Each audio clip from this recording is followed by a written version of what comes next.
குறைவுகள் நிறைவாகட்டும், குறைவுகள் நிறைவாகட்டும், எல்லாம் வறட்சி செழிப்பாகட்டும், எல்லாம் செழிப்பாகட்டும். புது கிருபை தாரும் தேவா, புது பலனை தாரும் தேவா, புது கிருபை தாரும் தேவா, புது பலனை தாரும் தேவா. புதிய ஆளுக்குள் என்னை நடத்தும், புதிய கிருபையால் என்னை நிரப்பும், புதிய நாளுக்குள் என்னை நடத்தும், புதிய கிருபையால் என்னை நிரப்பும். கர்த்தாவே, நன்றியோடு ஸ்தோத்திரிக்கிற ஆண்டவரே, துதிக்கிற கர்த்தாவே, இந்த செய்தி வேலை உங்க கரங்களில் கொடுக்கிறேன், ஆசீர்வதிங்க.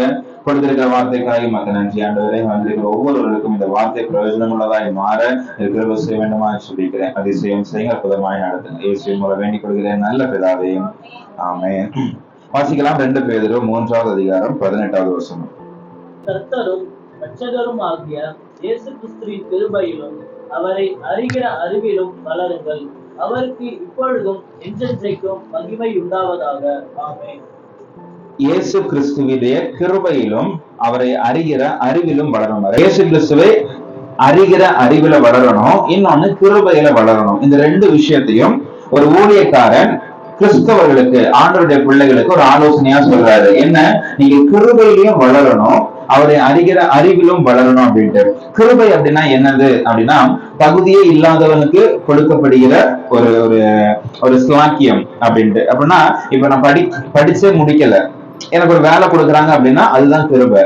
நான் ஃபெயில் ஆயிட்டேன், ஆனாலும் எனக்கு ஒரு வேலை தராங்க அப்படின்னா அதுதான் கிருபை. எனக்கு அந்த தகுதியே இல்லை அப்படி இருக்கும் பொழுது அந்த டைம்ல எனக்கு என்ன கிடைக்குதோ, அப்போ நான் பரலோகத்துக்கு போறதுக்கு எனக்கு தகுதியே இல்லை, நான் பாவம் செஞ்சுட்டே இருக்கிறேன், ஆனாலும் ஆண்டவர் பரலோகத்துக்கு வாப்பா அப்படின்னு கூட்டிட்டு போறாருன்னா அதுதான் கிருபை. அப்போ இந்த கிருபையில நீங்க வளரணும் அப்படின்னு சொல்றாரு. அப்போ கிருபை கொடுக்குறாரு, கரெக்ட் தான், ஆனா அதை பர்டிகுலரா ஒரு சிலருக்கு தான் கொடுக்குறாரு, எல்லாருக்குமே கிருபை கொடுக்கல. இப்ப ஒரு குடிகாரர் இருக்கிறான் அப்படிங்கும்போது அவர் பரலோகத்துக்கு போயிடுவாராப்பா, அவர் கிருபை இருக்குதான்னா கிருபை கிடையாது. ஏன் கிடையாதுன்னாக்க அவருக்கு இயேசுவே தெரியாது. அப்ப தெரியாம இருக்கும்போது எப்படி அவர் கிருபை கொடுப்பாரு? அப்போ இன்னைக்கு கிருபையிலும் அறிவிலும் வளருங்கள் அப்படின்ட்டு ஒரு ஊழியக்காரர் நமக்கு ஒரு ஆலோசனை, கிறிஸ்தவர்களுக்கு ஒரு ஆலோசனையா சொல்றாரு. இந்த கிருபையிலும் அறிவிலையும் எப்படி வளர்றது அப்படின்றத நம்ம வசன ஆதாரத்தின் அடிப்படையில ஒரு சில காரியங்களை நம்ம இன்னைக்கு தியானிக்கலாம். கிருபையிலும் அறிவிலும் எப்படி வளருவது? ஃபர்ஸ்ட் ஆதியாகமம் 6வது அதிகாரம் 8வது வசனம் 9வது வசனம் வாசிங்க. நோவாவுக்கு கர்த்தருடைய கண்களில் கிருபை கிடைத்தது. நோவாவின் வம்ச வரலாறு. நோவா தன் காலத்தில் இருந்தவர்களுக்குள்ளே நீதிமானும் உத்தமனுமாய் இருந்தான். நோவா தேவனோட சஞ்சரித்துக் கொண்டிருந்தான். இங்க 2 விஷயம் சொல்லப்பட்டிருக்குது. ஃபர்ஸ்ட், நோவாவுக்கு கர்த்தருடைய கண்களில கிருபை கிடைச்சிருச்சு, கிருபை கொடுத்துட்டாரு, கிருபை கிடைச்சிருச்சு. அந்த கிருபை கிடைக்கிறதுக்கு என்ன ரீசன் அப்படின்ட்டு அடுத்த வசனத்திலேயே போட்டிருக்கிறாங்க. என்னது? இந்த நோவா நீதிமானா இருந்தான், உத்தமனா இருந்தான், இன்னொன்னு ஆண்டவரோடு சஞ்சரித்து கொண்டிருந்தான். அப்ப நான் நீதிமானாவும் இருக்கணும், உத்தமனாவும் இருக்கணும், ஆண்டவரோட சஞ்சரிக்கக்கூடியவர்களாகவும் இருக்கணும். இன்னைக்கு நிறைய பேர் நீதி செய்யறது கிடையாது. நீதி அப்படின்னா ஒரு சம்பவம் நடக்கும், ஏதாவது 2 இன்சிடென்ட் நடந்துருச்சு அப்படின்னா இவங்க பிள்ளை மேல தப்பு, அவங்க பிள்ளை மேல தப்பே இருக்காது. அப்ப இவங்க பிள்ளை தப்பு பண்ணிட்டா, ஆனாலும் அவங்க பிள்ளை முன்னாடி நம்ம பிள்ளையை விட்டு கொடுக்க கூடாது, அவங்க முன்னாடி நம்ம சலச்சவங்கள மாறிட கூடாது அப்படின்றதுக்காக நீதியே இல்லாம, இல்ல என் பிள்ளை தப்பு பண்ணல அப்படின்ட்டு நீதியே இல்லாம அந்த இடத்துல விட்டு கொடுக்க முடியல. அது ஈகோ பிரச்சனையா இல்ல பெருமையா ஏதோ தெரியல, ஆனா விட்டு கொடுக்க முடியலன்ட்டு ஆண்டவருடைய பிள்ளைங்களே இப்படி செய்யும் பொழுது அந்த இடத்துல அந்த நீதி அப்படின்றது கெட்டு போகுது. அப்ப அவங்க நீதிமானா இருக்கிறது இல்லை. அப்போ என் மேல ஒரு தப்பு இருக்குது அப்படின்னா மன்னிச்சிருங்க, ஐ எம் சாரி அப்படின்னு சொல்றதுக்கு நம்ம எப்பவுமே ரெடியா இருக்கணும். தப்பு கிடையாது, எனக்கு ஒரு விஷயம் தெரியலன்னு சொல்றது தப்பு கிடையாது, நான் ஒரு விஷயத்துல மிஸ்டேக் பண்ணிட்டேங்க சாரின்னு சொல்றது தப்பு கிடையாது. ஆனா இன்னைக்கு எல்லாருமே சின்னவங்க கிட்ட சாரி கேட்கறது ரொம்ப வருத்தப்படுறாங்க. நம்மளை விட பெரியவங்கன்னா நம்ம ஈஸியா கேட்டுருவோம், சாரி அப்படின்னு கேட்டுருவோம், ஒன்றும் பிரச்சனை இல்லை. நம்மளை விட சின்னவங்களுக்கு ஏதாவது நம்ம ஒரு தப்பு பண்ணிட்டோம், ஒரு மிஸ்டேக் பண்ணிட்டோம் அப்படின்னா சாரிப்பா அப்படின்னு கேட்கறது ஒரு கௌரவ குறைச்சல். ஏன்னா சின்ன பையன், அவன்கிட்ட போய் நான் என்ன சாரி கேட்கறதுக்கு அப்படின்ட்டு. ஆனா இன்னைக்கு ஆண்டவர் நமக்கு உணர்த்தக்கூடிய ஒரு காரியம், நோவா ஏன் ஆண்டோடைய கண்கள்ல கிருபை கிடைச்சிருச்சு அப்படின்னா, அவன் நீதிமானா இருந்தான், உத்தமனா இருந்தான். அப்ப நீதிமானாவும் நான் இருக்கணும், உத்தமரெல்லாம் இருக்கணும். மற்றவங்க பார்க்கும் பொழுது அவங்க முன்னாடி சின்ன சின்ன விஷயத்துல கூட நம்ம நீதி உள்ளவரெல்லாம் இருக்கணும். நீதி செய்கிற 2 பேர் பிரச்சனை பண்ணிட்டு இருக்கிறான் அப்படிங்கும் பொழுது நீங்க போய் நின்னீங்க அப்படின்னாக்க எனக்கு நீதி செய்யக்கூடியவர்களா இருக்கணும். இந்த பஞ்சாயத்துல எல்லாம் வந்து பஞ்சாயத்து தலைவர் அப்படின்ற ஊர் தலைவர் எல்லாம் வச்சிருப்பாங்க. ஏன் அவங்களை செலக்ட் பண்றாங்கன்னா, இவர் வந்து நீதி செய்வார்ப்பா, நீதியா சொல்ல கரெக்டா வந்து ஒரு விஷயத்த சொல்வாரு அப்படின்றதுக்காகத்தான் அவங்களை கொண்டு அங்க வச்சிருக்கிறாங்க. அதே மாதிரி நம்மளும் இன்னைக்கு நீதி செய்கிறவர்களாக உத்தமர்களாக இருக்கணும். இன்னொன்னு, ஆண்டவரோடு சஞ்சரிக்கக்கூடியவர்களா இருக்கணும். நான் வந்து ஆண்டவரோட டிராவல் பண்றவங்களா இருக்கணும். நம்ம வந்து தனியா நடக்கிறவங்களா இருக்கக்கூடாது. வீட்டை விட்டு வெளியே போறீங்களா, ஜெபம் பண்ணிட்டு போங்க. வெளியே போகும்போது யாரையாவது பேசுறீங்களா, பழகுறீங்களா, ஒழுங்கா பேசுங்க, ஒழுங்கா பழங்க. அவங்களை குற்றப்படுத்தணும், அவங்களை கிண்டல் பண்ணணும், அவங்களை பரியாசம் பண்ணணுங்கிறதுக்காக இல்லாம நம்ம வந்து சரியா பழகணும். ஆண்டவரோட நான் சஞ்சரிக்கக்கூடியவர்களா இருக்கணும். நிறைய பேர் வந்து கூட பெரியவங்க அப்பா அம்மா இருந்தாங்க அப்படின்னா ரொம்ப நல்ல பிள்ளை மாதிரியே நடப்பாங்க. அப்பா அம்மா இல்லாம போயிட்டாங்க, தனியா போறாங்கன்னா ரொம்ப கெத்தா ரொம்ப ரொம்ப ரொம்ப சேட்டை பண்ணிட்டே இருப்பாங்க. சின்ன பிள்ளைங்க பார்த்தா தெரியும். கூட பெரியவங்க டீச்சர் கூட இருக்கிறாங்க அப்படின்னா ரொம்ப சைலண்டா இருக்கு. கிளாஸ் ரூம்லயே பார்க்கலாம். கிளாஸ் ரூம்ல டீச்சர் இல்ல அப்படின்னா கிளாஸ் ரூமே சத்தம் போட்டுட்டே இருக்கும். டீச்சர் இருந்தாங்கன்னா கிளாஸ் ரூமே அமைதியா இருக்கும். சோ அந்த மாதிரி நம்ம இருக்கக்கூடாது. ஆண்டவர் என் கூட இருந்தாலும் சரி, ஆண்டவர் இல்லைனாலும் சரி, நான் அவருக்கு உண்மையா இருப்பேன். அது ஆண்டவரோட சந்திக்க எல்லா சமயத்திலயும் வந்து நம்ம பெர்ஃபெக்டா இருக்கணும். சிலவங்கலாம் வந்து பைபிளை தொட்டா மட்டும் இது, சிலவங்கலாம் எங்க ஸ்கூல் காலேஜ்ல எல்லாம் வந்து நாங்க சர்ச்சுக்கு போகும்போது அந்த பசங்க கெட்ட வார்த்தை பேசுவாங்க. சர்ச்சுக்கு போற பசங்க அவங்க கெட்ட வார்த்தை பேசுவாங்க. அப்ப நான் போயிட்டே இருக்கும்போது திடீர்னு இந்த பைபிளை புடி ஏதோ பேசிட்டே வராங்க, இவன் கோவம் வந்துருச்சு, இந்த பைபிளை புடுறா அப்படின்னு கொடுத்தான். நான் வாங்கிட்டேன். கெட்ட வார்த்தையில திட்டுறான். என்ன அப்படின்னா, பைபிளை கையில வச்சுக்கிட்டு கெட்ட வார்த்தை திட்டக்கூடாதான். பைபிளை என்கிட்ட கொடுத்துட்டு அவன் பாட்டு கெட்ட வார்த்தை திட்டிட்டு பேசிட்டு சண்டை போட்டு போயிட்டு இருக்காங்க. சோ இன்னைக்கு இந்த மாதிரியும் இருந்துட்டு இருக்குது. சோ நம்ம தேவனோட சஞ்சரிக்க அப்ப என்கிட்ட எனக்கு கிருபை வேணும்னா என்னங்க செய்யணும் அப்படின்னா, நீங்க நீதிமானா இருக்கணும், உத்தமர்களா இருக்கணும், ஆண்டவரோடு சஞ்சரிக்கக்கூடியவர்களாய் ஆண்டவரோடு நடக்கக்கூடியவர்களாய் நீங்க இருக்கும் பொழுது ஆண்டவர் உங்களுக்கு கிருபையை தருகிறவராக இருக்கிறார். அந்த கிருபை இல்லாம நம்ம பரலோகத்துக்கு போகவே முடியாது. இந்த கிருபை அப்படின்றது வந்து ஒரு ஒரு ஒரு ஒரு ஐடென்டி கார்டு மாதிரி வச்சுக்கோங்க, கேட் பாஸ் மாதிரி பரலோகத்துக்கு போறதுக்கு. நீங்க இந்த கிருபை இல்ல அப்படின்னா ஆண்டவர் நியாயப்பிரமாண ரீதியில உங்களை பார்க்க ஆரம்பிச்சுவாரு. அப்ப நியாயப்பிரமாணத்துல நீங்க பாத்தீங்க அப்படின்னா நம்ம வந்து சிந்தையில பாவம் இருக்குது. பழைய ஏற்பாடு சொல்லுது நீங்க சிந்தையிலும் பாவம் இல்லாம இருக்கணும். கெட்ட சிந்தை, தீய நோக்கம் பாவம் அப்படின்னு சொல்லுது. அப்ப என் சிந்தையெல்லாம் ஆண்டவர் ஸ்கேன் பண்ணி பார்த்தா அன்னைக்கு சொல்லி முடிஞ்சு, அவ்வளவுதான். நம்ம வந்து பரலோகத்துக்கு போகவே முடியாது. அப்ப இந்த சிந்தையில வரக்கூடிய பாவத்தையும் கழுவி போடுறது என்னன்னா கிருபை தான். அப்ப இந்த கிருபை எனக்கு வேணுங்க. அப்ப கிருபையில நான் நடத்தப்படணும். என்ன அப்படின்னா, எங்க அப்பா கூடயே நான் இருக்கணும், ஆண்டவர்களோட சஞ்சரிக்கக்கூடியவர்களாய் நாம இருக்கணும். அடுத்த வசனம் வாசிங்க. சங்கீதம் 32வது அதிகாரம் 10வது வசனம். துன்மார்க்கனுக்கு அநேக வேதனைகள் உண்டு, கர்த்தரை நம்பி இருக்கிறவனையோ கிருபை சூழ்ந்து கர்த்தரை நம்பி இருக்கிறவனையோ கிருபை சூழ்ந்து கொள்ளும். இன்னைக்கு நிறைய பேர் சபைக்கு போறாங்க, சர்ச்சுக்கு போறாங்க, பைபிள் படிக்கிறாங்க, எல்லாமே பண்ணிட்டு இருக்கிறாங்க. ஆனாலும் அவங்களுடைய நம்பிக்கை வந்து கர்த்தர் மேல இருக்காது. அவங்களுடைய நம்பிக்கை வந்து ஏதோ ஒரு மனுஷன் மேல இருக்கு. ஒரு கடன் வந்துருச்சு, கடன் பிரச்சனை வந்துருச்சு அப்படின்னா உடனே அவங்களுடைய மைண்ட்ல ஒரு ஆள் வருவாங்க. இவங்க கிட்ட கேட்டா கிடைக்கும், இவங்க கிட்ட கேட்டா கிடைக்கும், இவங்க கிட்ட போனாக்கே நமக்கு இந்த காரியம் நடந்துரும் அப்படின்ட்டு உடனே மைண்ட்ல வந்து யாரோ ஒருத்தர் தான் வருவாங்க. அவங்க கிட்ட போய் கேட்பாங்க, அவங்க கிட்ட முடிச்சுட்டு போயிட்டே இருப்பாங்க. சோ இந்த மாதிரி ஒரு மனுஷனை ஆதாரமா வச்சுக்கிட்டு ஒரு பிரச்சனை வருதுன்னா ஒரு ஆள் ஞாபகம் வருவாங்க, ஒரு போராட்டம் வருது, ஏதோ ஒண்ணு நம்ம ஒரு சிக்கல் வருது அப்படிங்கும் பொழுது யாரோ ஒருத்தர் ஞாபகத்துக்கு வராங்க அப்படின்னா நம்மளுடைய நம்பிக்கை கர்த்தர் மேல இல்லைன்னு அர்த்தம். அப்ப நம்ம கர்த்தரை நம்பணும் அப்படின்ட்டு ஆண்டவர் எதிர்பார்த்து இந்த கர்த்தரை நம்பி இருக்கும்பொழுது என்னவா கிருபை நம்மளுக்கு ஆண்டவர் தருவாரு. என்னுடைய நம்பிக்கை எல்லாம் ஆண்டவர் மேலதான் இருக்கணும். என்ன ஆனாலும் சரி நான் ஆண்டவரை நம்புவேன். வேலையே போகுதுங்க, பரவாயில்ல, நான் ஆண்டவரை நம்புவேன். நான் வந்து போயிட்டு மேனேஜர் கால் எல்லாம் ஊதிட்டு இருக்க மாட்டேன், அவங்க எல்லாம் வந்து ரெக்கமெண்டேஷன் எல்லாம் நான் கேட்டுட்டு இருக்க மாட்டேன். ஆண்டவர் நான் நம்புவேன். என்னோட கடன் பிரச்சனை வந்துச்சுங்க, பரவாயில்ல, ஆண்டவர் நான் நம்புவேன். ஆண்டவர் என்னுடைய தேவைகளை சந்திப்பார், எனக்கான விளையெல்லாம் தருவார் அப்படின்ட்டு நம்ம ஆண்டவரை நம்பணும். அப்போ கிருபை இன்னொருத்தங்களுக்கு கொடுக்கப்படுது. யாருக்கு அப்படின்னா ஆண்டவரை நம்புகிறவர்களுக்கு. ஆண்டவரை நம்புகிறவர், கர்த்தரை நம்புகிறவர்களுக்கோ கிருபை சூழ்ந்து கொள்ளும் அப்படின்ட்டு வேதம் சொல்லுது. நீங்களும் நானும் ஆண்டவரை நம்பும் போது, ஏசப்பாவை விசுவாசிக்கும் பொழுது ஆண்டவர் நம்மளுக்கு கிருபையை தருகிறார். அந்த கிருபை தான் நம்மளுடைய வாழ்க்கைக்கு அஸ்திபாரம் மாதிரி. இன்னொரு வசனம் சொல்லுது, வாசிங்க. சங்கீதம் 143வது அதிகாரம் 8வது வசனம். அதிகாலையில் கிருபையை கேட்கப்படும். போதும், அதிகாலையில் உங்களுடைய கிருபையை கேட்கப்படும். அப்ப அதிகாலையில நீங்க போயிட்டு ஆண்டோட சமூகத்துல உட்காந்தீங்க அப்படின்னா அந்த கிருபையை ஆண்டவர் தருவேன் அப்படின்ட்டு சொல்றாரு. அப்ப அதிகாலை ஜபத்துக்கு ஒரு பவர் இருக்குது. 2 மணி 3 மணி அம்மா எல்லாம் ரொம்ப கொடுத்து வச்சவங்க. ஆண்டவர் வந்து அவங்க மேல ரொம்ப கிருபையா இருப்பாங்க. எப்பவுமே 2, 2:30, 3 அதிகாலையில தான் மூன்றரைக்கு ஜெபிச்சுட்டு வந்திருக்கிறாங்க. சோ இன்னைக்கு எல்லாம் நிறைய பேர் சண்டேனா ஜெபிக்கிறதே கிடையாது. நம்ம தான் சர்ச்சுக்கு போறோமே, ஸ்ட்ரைட்டா சர்ச்சுக்கே போயிடலாம் அப்படின்னு விட்டுறாங்க.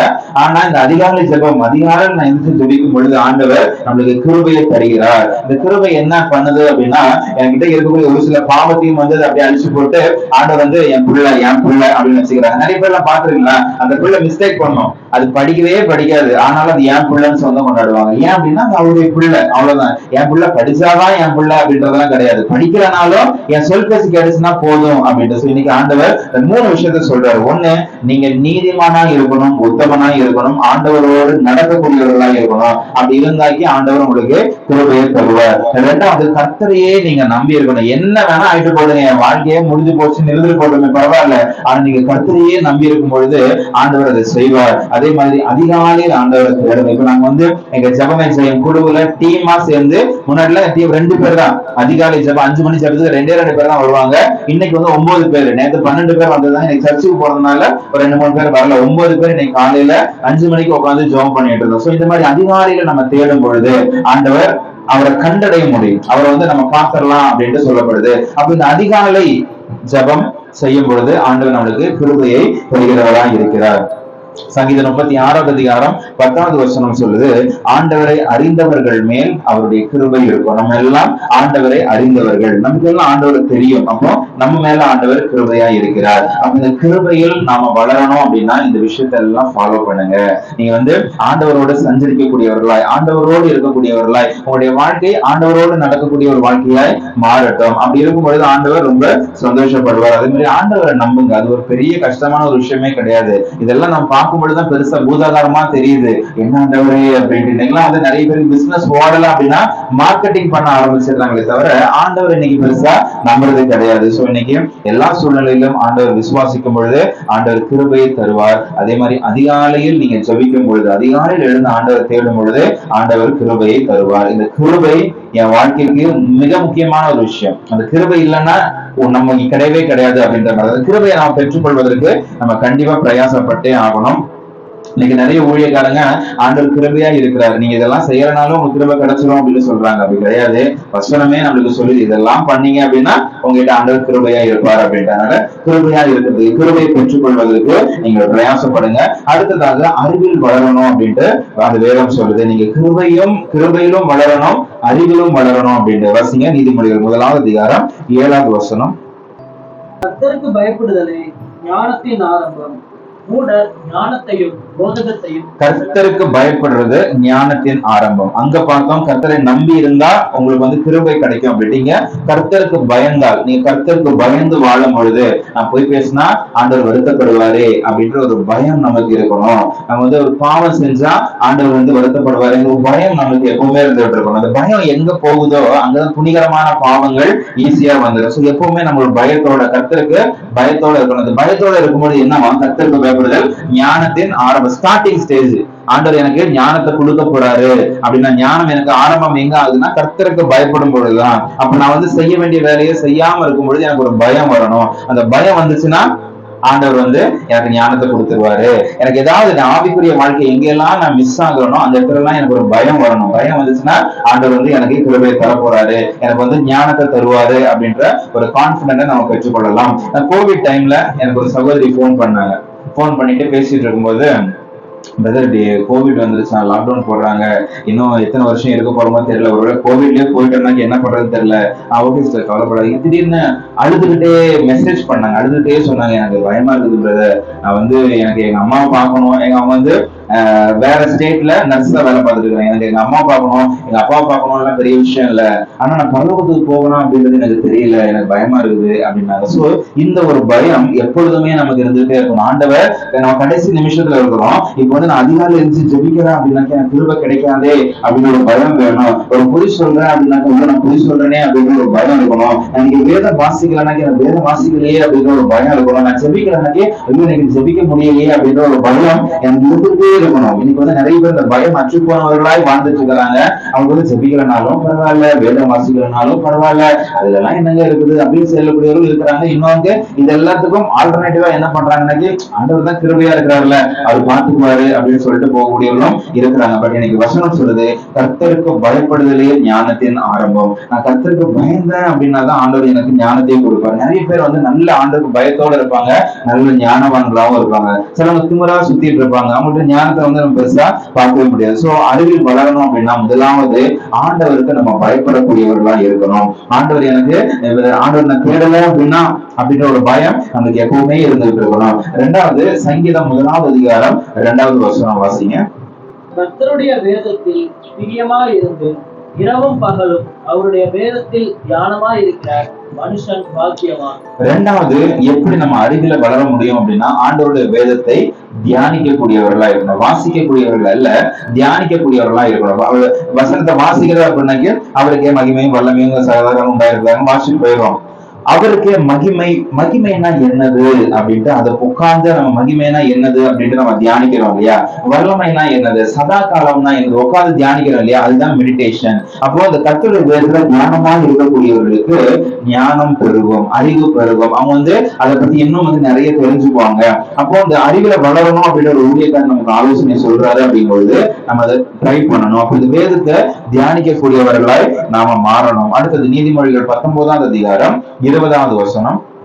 அந்திய காலத்தில் நீ ஞானமுள்ளவனாய் இருக்கும்படி ஆலோசனையை கேட்டு புத்திமதியை ஏற்றுக்கொள். உன் அந்திய காலத்தில் ஞானம் உள்ளவனாய் இருக்கும்படி, நான் ஞானம் உள்ளவனாய் மாறணும் அப்படின்னா நான் என்ன செய்யணுமா, ஆலோசனைகளை ஏற்றுக்கொள்ளணும், புத்திமதிகளை ஏற்றுக்கொள்ளணும் அப்படின்ட்டு. அப்ப நான் ஞானம் உள்ளவனாய் மாறணும், அறிவில வளரணும் அப்படின்னா என்ன செய்யணுமா, ஒரு ஆலோசனை யாராவது ஊழியக்காரங்க யாராவது ஆலோசனை சொல்லுவாங்க, பேரண்ட்ஸ் சொல்லுவாங்க, யாராவது ஒரு அட்வைஸ் சொல்றாங்க, புத்திமதி சொல்றாங்க அப்படின்னா அதை கேட்டு அதன்படி நடக்கக்கூடியவர்களாய் நம்ம மாறணும். இன்னைக்கு நிறைய பேருக்கு அட்வைஸ் கேட்கிற பழக்கமே இல்லை. அதை யாராவது சொன்னாலும் ஆமா எனக்கு தெரியாத பெருசா சொல்ல போறாங்க அப்படின்னு சொல்லிடுவாங்க. இன்னைக்கு வந்து ஒரு ஊழியக்காரங்க அங்க பேசும்போது அவங்க சொல்லிருந்தாங்க, ஊழியக்காரங்க மீட்டிங்ல பேசும்பொழுது எனக்கு ஒரு டவுட் என்ன அப்படின்னா, அவங்களுக்கே எல்லாம் பைபிளும் தெரியும், அதனால நம்ம சொல்றதை பெருசா எங்க கேட்டுக்க போறாங்க அப்படின்ற ஒரு டவுட்லயே தான் நான் பேசுவேன் அப்படின்னு சொன்னாங்க. அப்போ இன்னைக்கு நிறைய பேருக்கு அதுதான், எனக்கு தான் பைபிள் தான் நான் 10 தடவை படிச்சு முடிச்சுட்டேன், இனிமேல் பைபிள் என்ன சொல்ல போறாங்க சொல்லிட்டு பார்ப்போம் அப்படின்ட்டு ஏதோ ஒரு அசால்ட்டா உட்காந்து பைபிள் கேட்டுட்டு இருக்கும் போது நம்மளுக்கு அதை கீழ்ப்படியணும் அப்படின்னு தோணாது,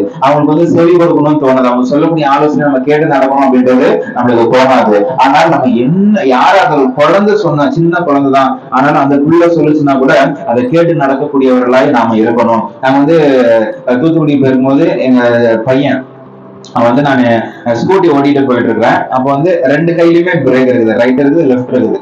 நான் ஏதோ ஒண்ணு மாத்தி பிடிச்சேன், இதை பிடிச்சுன்னா அதை பிடிச்சு ஏதோ ஒண்ணு மாத்தி பிடிச்சு இருக்கிறேன். அவன் ஒண்ணு சித்தப்பா அது பிடிக்க கூடாது இதுதான் பிடிக்கணும் அப்படின்னா, ஓ அப்படியா சரி சரி அப்படின்ட்டு அதுக்கப்புறமேட்டு தான் அவன் சொன்னதுக்கு அப்புறமேட்டு தான் எனக்கே தெரியும் இதுதான் ஃபர்ஸ்ட் பிடிக்கணும், அதுக்கப்புறமேட்டு தான் இதை பிடிக்கணும் அப்படின்ட்டு. அப்போ சின்ன பையன் தான், இவன் சொல்லி நான் கேட்கணுமா அப்படின்றது நம்மளுடைய விஷயம் கிடையாது.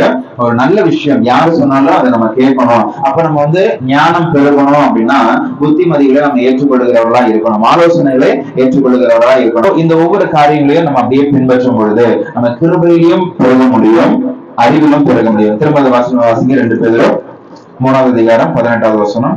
நம்முடைய கர்த்தரும் இரட்சகரும் ஆகிய இயேசு கிறிஸ்துவின் கிருபையிலும் அவரை அறிகிற அறிவிலும் வளருங்கள். அவருடைய கிருபையிலும் அவரை அறிகிற அறிவிலும் வளருங்கள். இந்த 2 விஷயமும் ரொம்ப முக்கியமான ஒரு காரியம். கிருபை அதுதான் பரலோகத்துக்கு நம்ம போறதுக்கான ஒரு கேட் பாஸ் மாதிரி. அதே மாதிரி ஞானம், இந்த ஞானம் இருந்துச்சுனாதான் நம்ம ஆண்டவரை இன்னும் அறிய முடியும், இன்னும் அவரோட கிட்டி சேர முடியும், இன்னும் நம்ம வந்து அவருக்காக எழுந்து பிரகாசிக்க முடியும். இந்த ஞானம் இல்லாததுனால இன்னைக்கு நிறைய பேர் பின்வாங்கி போயிடுறாங்க. வராங்க, வந்துட்டு கொஞ்ச நாள் இருக்கிறாங்க, நல்லா இருக்கிறாங்க, நல்லா போயிட்டு இருக்குது, திடீர்னு எனக்கு செட் ஆகிற மாதிரி தெரியல நான் போயிடுறேன் அப்படின்றாங்க.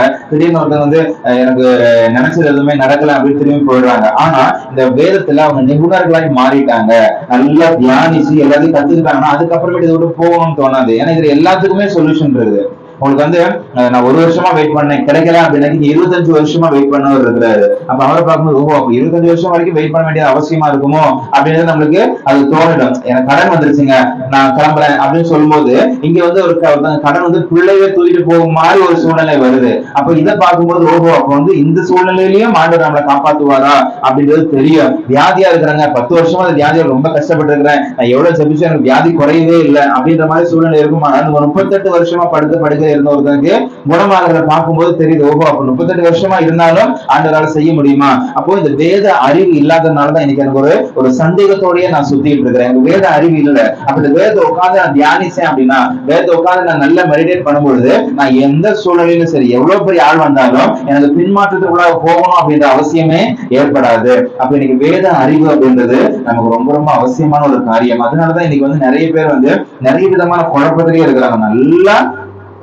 வசனம் தெரிஞ்சவங்க தான், ஆனாலும் அவங்களுக்கு அந்த அளவுக்கு ஞானம் இல்லாததுனால இன்னைக்கு வந்து நிறைய விஷயங்கள் நடந்துட்டு இருக்கு. அதே மாதிரி ஆவிக்குரிய புஸ்தகங்களை வாசிங்க. Book reading is very very important. நம்மளுடைய அறிவிற்கு எக்ஸசைஸ் கொடுக்கறது வந்து புக் ரீடிங் தான்.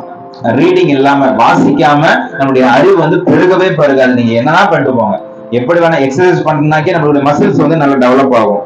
ஓகே, நடக்கிறதுனால கால் வந்து நம்மள ஸ்ட்ராங் ஆகும். ஓகே, எல்லாமே ஓகே தான். ஆனா மூளையை நீங்க பலப்படுத்தணும் அப்படின்னா வெண்டைக்காய் சாப்பிட்டா மட்டும் போதாது, நீங்க படிக்கணும். நீங்க படிச்சா மட்டும்தான் மூளைக்கு வேலை வந்து படிக்கிறது மட்டும்தான் மூளைக்கு வேலை. அப்படின்ற செஸ் விளையாடுறது அதெல்லாம் வந்து ஒரு 50% வச்சுக்கலாம், ஒரு 20-30% வச்சுக்கலாம். பட் நம்ம படிக்காம என்னுடைய அறிவு வளரும் அப்படின்றத நம்ம சொல்லவே முடியாது. So education is very very important. So reading habit உள்ள நம்ம வரணும். நம்ம வந்து ஸ்கூல் காலேஜ் ஐயோ அதுவே பெரிய தொல்லை, படிச்சு முடிச்சு எப்படியோ சபிச்சோம் வந்துட்டோம் அப்படின்னு திரும்பி படிக்க சொல்றாங்களே அப்படின்றது கிடையாது.